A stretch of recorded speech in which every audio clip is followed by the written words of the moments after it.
good and restreaming bad? Perrin, can you play this clip really quick from Harris Heller, aka Alpha Gaming? Yeah, here we go. The real Boxzilla, thank you for the 200 bits. First off, thanks for everything I learned from your channel. Just wanted to ask if accepting the affiliate program is a bad thing for growing, as you can't multi-stream. Multi-stream doesn't help you grow. So no, I don't think there's any detriment to that at all. I don't recommend multi-streaming. Nobody has grown off multi-streaming, and I don't think anyone ever will. This podcast is sponsored by Restream. Why live stream to one platform when you can simultaneously live stream to every platform to discover new audiences faster using Restream.io? Yeah, so multi-streaming is bad, evidently. So we're gonna break this down today and talk about Harris Heller's opinion on this. He's a prominent YouTuber, if you're not already familiar, and a prominent streamer in the kind of creator advice space. And in this clip, he's saying multi-streaming has never grown anyone, ever. Obviously, that's not the case. We have multiple examples of people that have grown, including you guys in the audience. And he's also saying that Twitch affiliate is good, too. So I want to break both of these down. And I don't want to take a dump on Alpha Gaming because I think they make great content. I think it's great for streamers and he's a fantastic YouTuber. But we really need to pick this sort of opinion about multi-streaming apart because it's deeply flawed. And I'm going to kick it over to Perrin first. What's your take on this clip initially? What was the first things that you were thinking about when you saw this clip? What jumped out at you? I've heard it before. I've heard it before from creators his size. So upper medium level to larger creators generally have this assumption, and they have the line of thinking that multi-streaming doesn't work because that's not how they got there. They didn't do that. That's not how they got success. They got success by grinding YouTube. They got success by grinding Twitch, and now they're successful. And that's not the path to get there because that's not what they did. And I think when you're in that level, it's hard to think that there are other ways in which you can get to that level than how you did it. I mean, this is just human nature. The way that we did it is the way. That's the way, okay? And so he's not the only larger creator I've seen say this, but clearly nobody has ever grown from multi-streaming and nobody ever will is a wrong statement. I mean, I show my analytics all the time how much I'm growing. Our viewers show their numbers and report back to us on how much it's helping them. Restreaming, yeah, for creators his level, it's not going to help him. Well, it could help him, but they aren't doing it and they're not going to do it because they're already exclusive to one platform with a great deal. But for smaller starting creators and for medium level creators, it's a really good strategy that can help you grow, and it's newer on the block.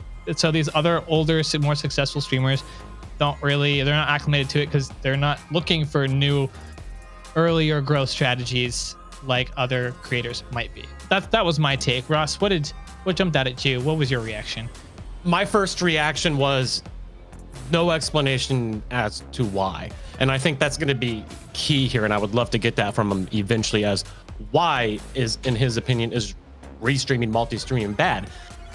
From his perspective, being, like you just said, a medium to large size creator, it could be unnecessary. Like we've been saying all along, the whole strategy is to use multi-streaming to grow your audience on multiple different platforms. And then hopefully when that time comes, then you can jump and go exclusive. Hopefully they come and hand you a nice big paycheck and you can take that and forget about multi-streaming. But I think it's critical to the growth to figure out which platform is going to work for you. We see this all the time, how certain games only work on Facebook gaming or only work on Twitch. So, the only way to find out if what you're doing is working on all these different platforms is to be able to test it on all of these different platforms, and being able to do that at once, I think, is key. Well, you had some good thoughts on this. Please share. Yeah, you got it. I mean, so Harris Heller's quote that nobody ever grew and nobody probably ever will when it comes to multi-streaming.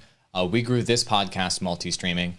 We make 5 figures per year or more already in sponsorships on this podcast. And I'm gonna generate tens of thousands of dollars in revenue in consulting from this podcast, and it's Restream, and we're restreaming. So to say that I'm not growing my business or not growing our audience here, that's not true. All of our lines in terms of growth are just been going up nonstop since we started restreaming. So that's false. Also, Andrew Perrin just stated a moment ago that obviously we show his numbers literally as a part of this podcast every day. His numbers go up. In chat, Jacob Bay Daily is posting all of the followers he's gotten on all of the platforms using restreaming. And I've coached about a dozen creators personally that are using the restreaming strategy and have showed me how the growth from all the platforms is benefiting all the other platforms. But to your point earlier, this strategy is for small to medium-sized creators. This is a new growth strategy that you need to do if you're not already big today.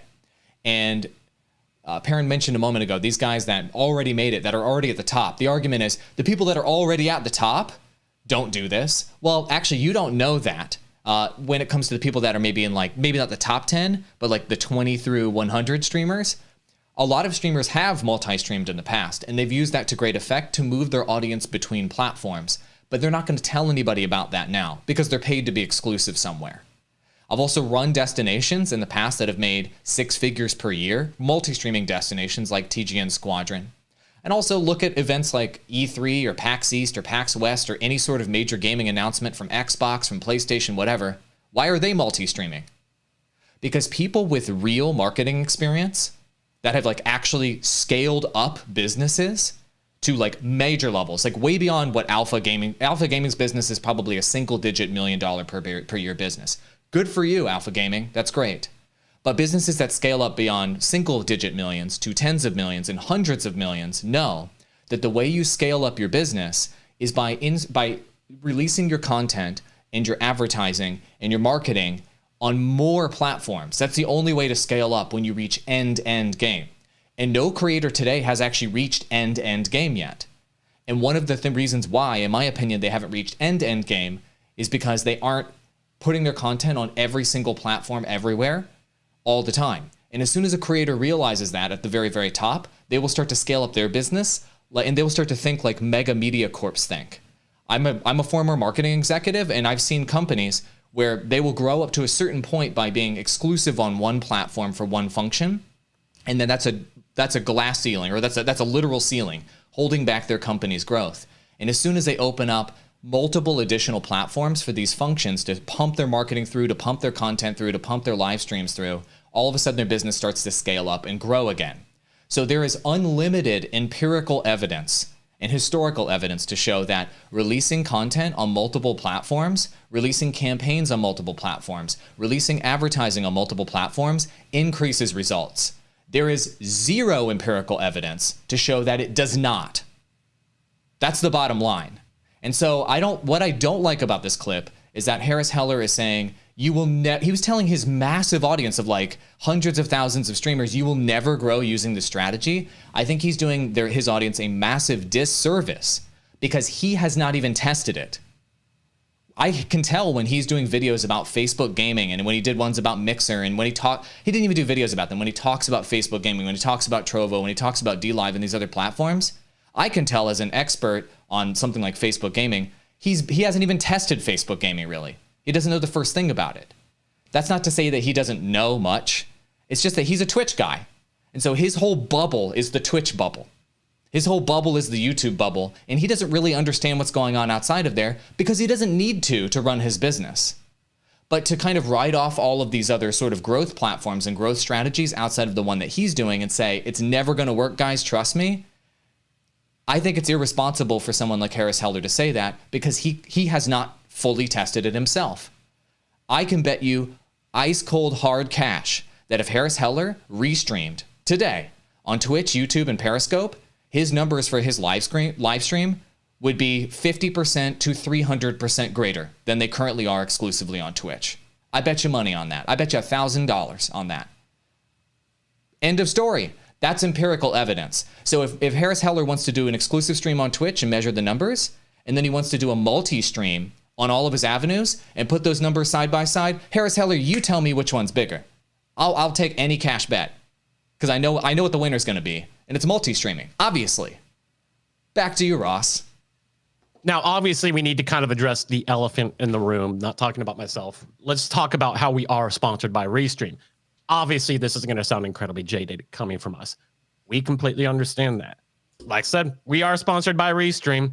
So this is something that we are obligated to promote as far as multi-streaming goes. So no, we did solicit Restream. So we went after Restream after using Restream for 3 years for other businesses and other projects. I used Restream for 3 years, and I asked them to sponsor us. But in any case, we are sponsored. So you could say, you know what? These guys are full of crap because they're sponsored. That's cool. Bye-bye. But like I mentioned earlier, he didn't give a reason as to why. So I don't want to necessarily speculate as to why he doesn't think it's working, but rather I want to ask you guys this. Just I know, but for our audience, why aren't bigger streamers multi-streaming when they have the opportunity? Sure, you can get that exclusive agreement from Twitch and get paid, a nice hefty check every year. Awesome. Fantastic. But from a business perspective, I feel like you could do more from a multi-streaming perspective. Why aren't bigger streamers doing it? That's just not the way that's been done. So that's the thing about this. And so a lot of the bigger level creator talents, they're doing things like the tried and true way. And that's the way that they're going to tell you to do things. But, that's not the way that you're going to be successful, because if you do things the way everybody else does them, now you're not going to grow, and now you're not going to be successful because the space is too competitive. You have to think differently, and you have to do differently in order to succeed. That is a marketing level thing. That's how marketing works. Like, you can't do the same marketing as every other company, otherwise you'll never stand out. So every company tries to do different marketing to try to stand out, and tries to be innovative in how they market so that they can get attention drawn to themselves. This is the exact same song and dance. So the reason large creators aren't doing it is because nobody's done it yet. Nobody's done it and said, look how successful this can be. Everybody should be doing this at this high level. If Dr. Disrespect were to do this, oh my God, would it be crazy? I would love to see what that would look like. But his numbers would hit every mainstream media outlet that talks about gaming at all, and probably for multiple days in a row. And then everybody would be trying to do it. But they don't have to do it. And that's why they don't do it. So one, they don't do it because no one's ever done it. So it doesn't look like a thing that you do to be successful because no one at the top has done it. And two, you don't do it because you're already mostly successful and you're locked into a business deal that would stop you from doing it anyway. It's very, very likely when you get to that level that you're making some sort of business arrangement that gives you some sort of exclusivity to some business entity somewhere, which eventually rules out multi-streaming. In order to get to the top and still do this, you'd have to be a complete freelancer the whole time and never make an exclusivity agreement with somebody, which would be really, really rare. And that's also why I think you don't see it. Am I on base there with those two items? I think you are. I'd like you to show, you pulled up a streamer a moment ago. So he said nobody is growing. I mean, there's one example you pull up here. Here's a guy who's streaming right now to how many total viewers? I don't know, 600 concurrent viewers, and he's restreaming at the moment. We just randomly looked for 30 seconds to see if we could find a restreamer here. Assassin Dave. So he's streaming on what? YouTube and what else? Twitch as well? YouTube's his biggest. He's 250 here. He's actually live right now. We're watching him live right now. He's on Twitch right now. He's got, I was going to play an ad. He's 56 on Twitch. He's on Trovo, which also coincidentally, I think has like 56 or so, which is pretty good for Trovo. Good Trovo numbers. Yeah, that's good for Trovo. Yeah, numbers. And he's on Facebook Gaming, although he's not live on Facebook Gaming right now, but he does multi-stream there. And so he's got a couple hundred. He's not a huge creator, but he is a medium-sized creator, and he's still multi-streaming, and he's doing it very successfully. And I've been watching him grow quite quickly off this strategy. Anytime he streams Mobile Legends, he's the #1 guy, and he's dominating the space on multiple platforms. That's the thing about multi-streaming, is once you get to a level where you're getting ahead of people, you dominate on multiple platforms. And so you ice out the competition, and it's really hard for other creators to come out past you. Like, once everyone catches on to the strategy, it's going to be even harder for creators. It'll be too late. Yeah. It'll be too late. It'll be almost impossible to grow, because good creators who can get to the upper low level or the medium level with multi-streaming will lock you out on every platform. There won't be anywhere that you can shift to get space, because they'll have it all dominated. And so, it's good that this isn't a thing everywhere right now, so that all of you who are watching this can still grow. But like, we look at this from now and out into the future, and we try to predict trends into the future.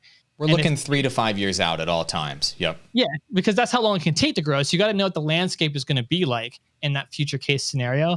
And it's going to be even more competitive. It just keeps getting more competitive. And this is going to be one of the ways. And Assassin Dave, he locks me out a lot of the time on Mobile Legends. Like, I don't get Trovo numbers because Assassin Dave is streaming there all the time.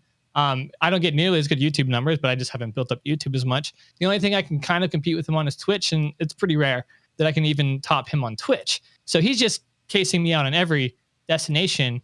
And he's also doing the YouTube strategy. He's also doing tons of YouTube content, driving to Twitch, driving to and multi-streaming at the same time. So he's doing the old strategy and the new strategy. He's going to be huge.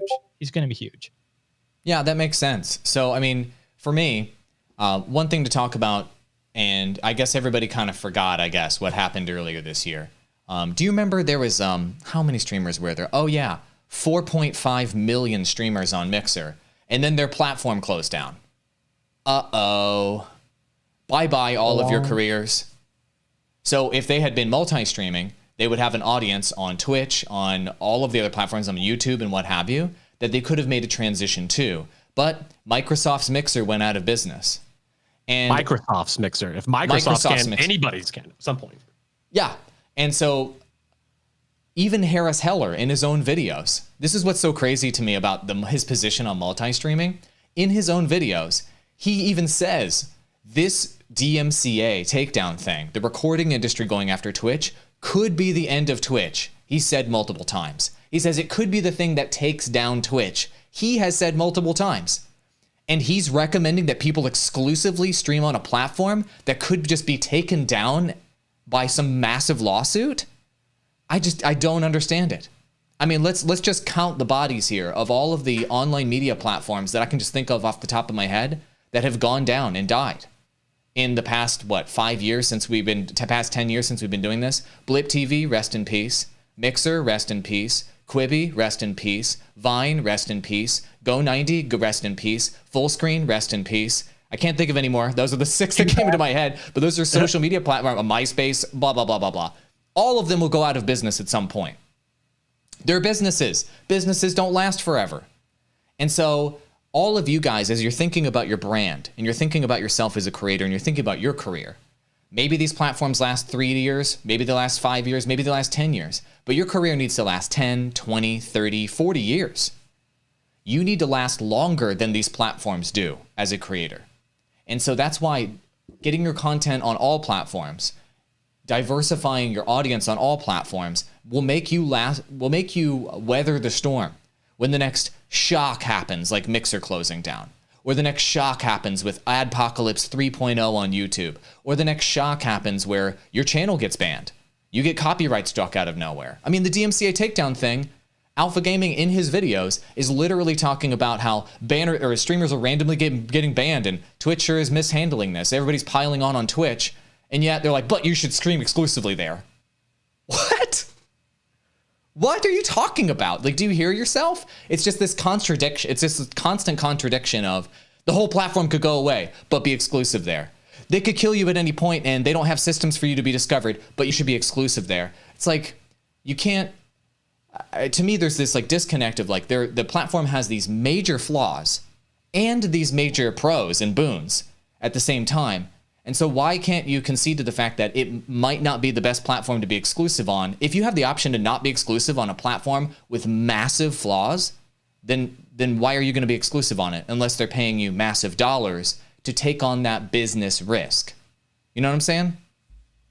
I get something here. So, you know, and going around and looking at Twitch streams, I think the larger guys and gals streamers who look at this, they see this. There are streamers out there who try to multi-stream to 0 people, and they put in their title multi-streaming in brackets, and then like whatever else afterwards.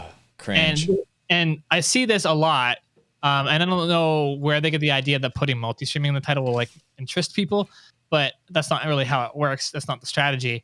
But I think a lot of creators see a lot of newbie creators try it without success because they're not doing the strategy properly. And they make a value assessment off of that saying it doesn't work because the only people I see doing it are nobodies with 0 concurrent viewers. But that's because the people who are doing it well hide it, because there's a lot of things to hide about it. Like sometimes there are creators who are locked in to exclusivity clause, but they might restream anyway. And they're not going to be completely overt about the fact that they're doing it because they're small enough to get under the radar, but they still want to multi-stream and grow. Not everybody is out like promoting the fact that they're multi-streaming. Some creators are multi-streaming and you don't even know. You might not even know. Okay. So I think that's what they're seeing. I think a lot of these larger guys just seeing the tiny guys who are failing at it and then because they haven't done it, they don't have any other experience other than just that experience of them seeing nobody else do it except for the people, the creators who label it and have zero views. So keep that in mind. It's something that you might not even know. Like Assassin Dave, for a long time, I didn't know until he started changing his layout and showed all of his different platforms that he was multi-streaming. But he multi-streams to great success. And this is just one example. I'm sure there are creators out there who are multi-streaming and you don't even know it. Well, it's hard to know because then you have to like click around on a million different platforms and try to find them elsewhere. So it's hard to find multi-streamers. Anyway, Ross, there's a comment here. I see you giggling. You want to read this comment out loud? Yeah, the comments are on fire today. By the way, using Restream's chat, which is fantastic. By the way, loads all the comments from every platform right in there for you, so you can see chat from every platform. You're not going back and forth. Restream shill. Yeah, I am. So Patrick, first of all, Patrick made a good point. He's on Facebook, said Restream is like the modern day insurance policy. I like that a lot. Also, Bobowski, and I don't know if this is the first comment that he said, even Devin Nash called him out on this, and he still isn't changing his mind. But Bobowski, here's the one that made me laugh. I don't know if this is true, but it's really ironic if it is. Harris got his start on Vine. He should know how to diversify your reach after that shutdown. His position baffles me. Yeah, I've watched his videos on that too. He talked about how he lost it all as a Vine star on his in that career, and that like crushed him, and then he had to like regather himself and come back later. And yet he's still saying that being exclusive makes sense. That baffles me. Devin Nash, you guys are mentioning him in chat. Devin Nash has done many of his talks on Twitch about restreaming. His position is the same as mine, and his reasoning is nearly identical to mine. Devin Nash is like me, has experience, like he runs his own agency and he has like real business and corporate experience. That's the sense I get from him. And he thinks about this from like a marketing executive kind of perspective. And so his position on it, and you guys can feel free to watch Devin Nash's content on this, but his perspective was something similar to what I said earlier, where there's tons of empirical evidence to show that something like multi-streaming will grow you faster, but there's no empirical evidence to show something that like brand delusion exists by multi-streaming. That's another thing that people talk about. You're going to delude your brand when you multi-stream. Oh yeah. Let me address that really quick. So that's another thing that people think your brand's going to be cheap and diluted. Whoa, guys, I'm live. Digital Drop Podcast right now is live on YouTube and Twitch. Are you guys deluded, bro? So the idea is that somehow it makes your brand seem cheaper or something. Or it spreads you out until you dilute into nothing. It's this sort of amateur idea, basically from people that have never run marketing departments or scaled up a business. But I guess the counterpoint to that would be this simple point.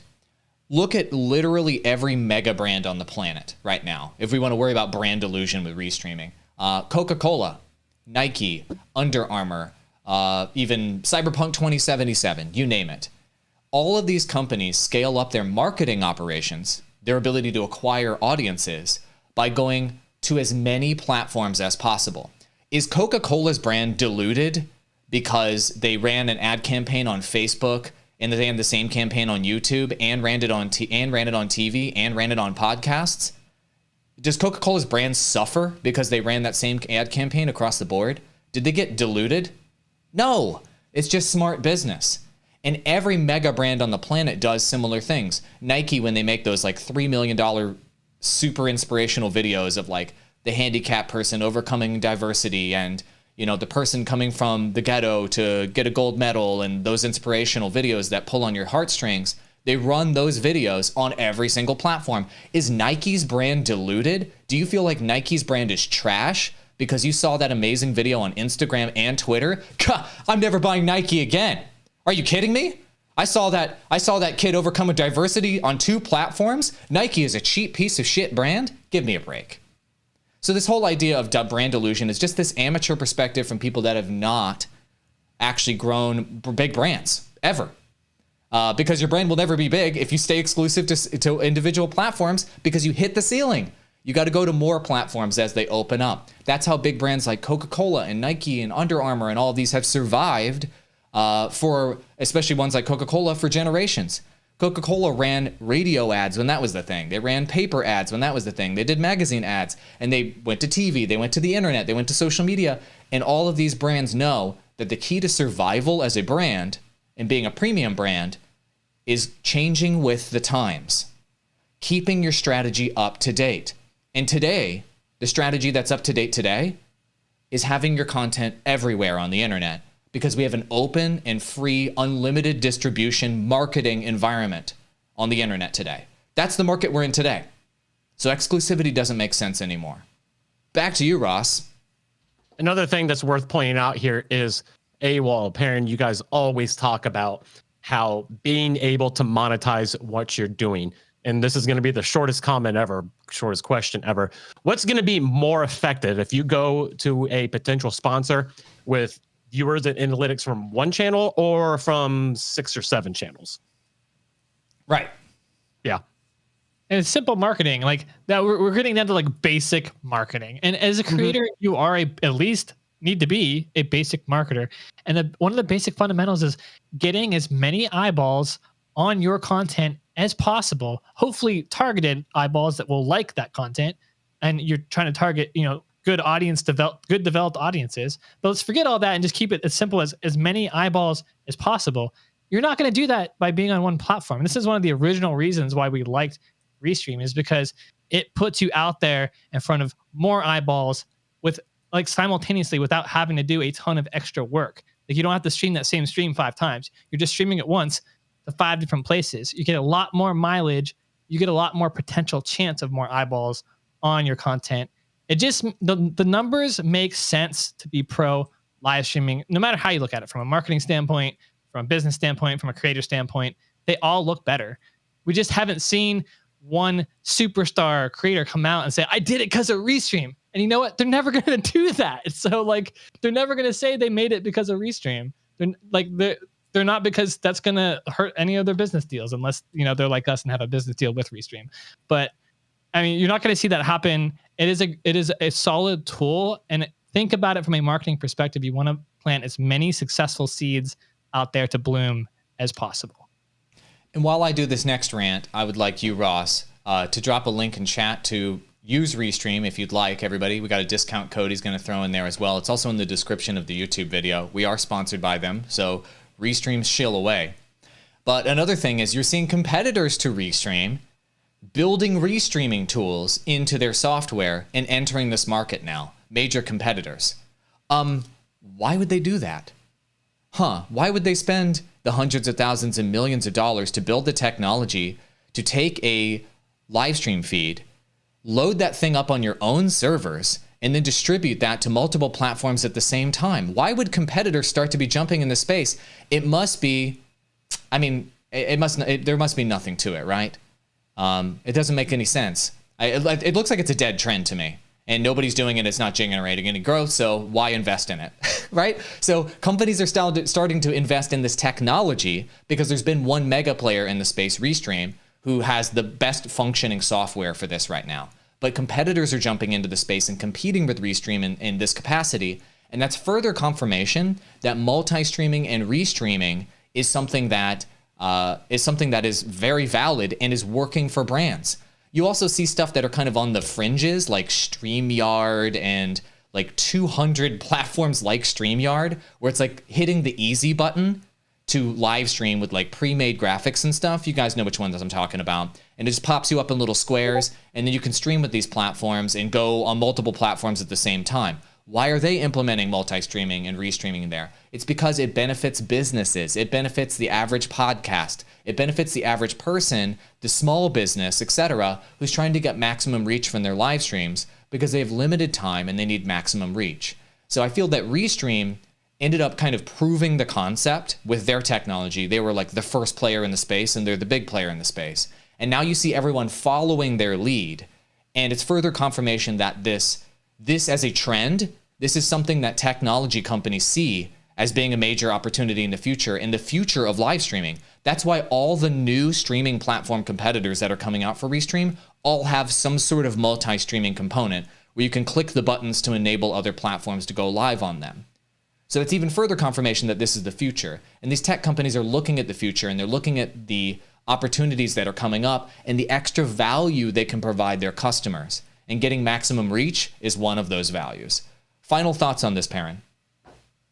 I mean, I think we hit it all. I think mostly though, Harris Heller just hasn't done this, and he doesn't want to. The one thing I do like Harris Heller, and I will give him credit here. I don't think he wanted to talk on something that he has no experience with, and so he just kind of dismissed it. And so we're making a big deal like replying to it in this episode, but I'm glad he didn't just say like make up stuff about it. I mean, I guess he kind of did by saying it never works for anybody, but in his mind it doesn't because he's never. Oh, I believe he believes that. Yeah. No, he believes that. So because he doesn't have any experience with it. So I'm glad that he didn't like just talk out of his ass more, not knowing about it, and he just kept it at that and just dismissed it, because there is a lot more to it that a lot of these larger creators just aren't going to see, because it's the new thing. It's going to be the new thing going into the future. And guys, be thinking about the future. Be thinking about this. What if this was the standard? What will that look like? How will you compete? Be ahead of the game. That's what we're trying to teach you here on the podcast. Hopefully it helps you get a leg up over your competition. Ross, final thoughts. Yeah. Now, listen, obviously we're pro multi-streaming, but we're not egotistical people.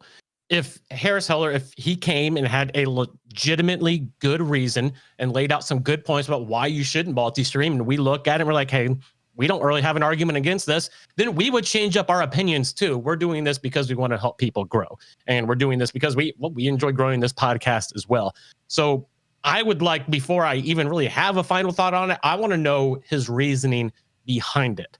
Our reasoning behind why you should multi-stream. Now, I want to see his points behind it. I don't want just a blanketed statement with no factual evidence to back it up. If I wanted that, I would just go on Twitter and look at politics. So, ooh, smoking hot take. The less people know about more restreaming, the better the opportunity is for you guys to grow and take advantage of it. So when you're ahead of the curve, you grow. And when you're behind the curve, you sit there with less than 10 concurrent viewers, like 95% of them. So it's up to you guys. Take your destiny in your hands and take our advice with a grain of salt. Thank you so much for watching. And Harris Heller, Alpha Gaming, I still love you, despite the fact that I ranted pretty hard at your face today. I still love you. Bye-bye.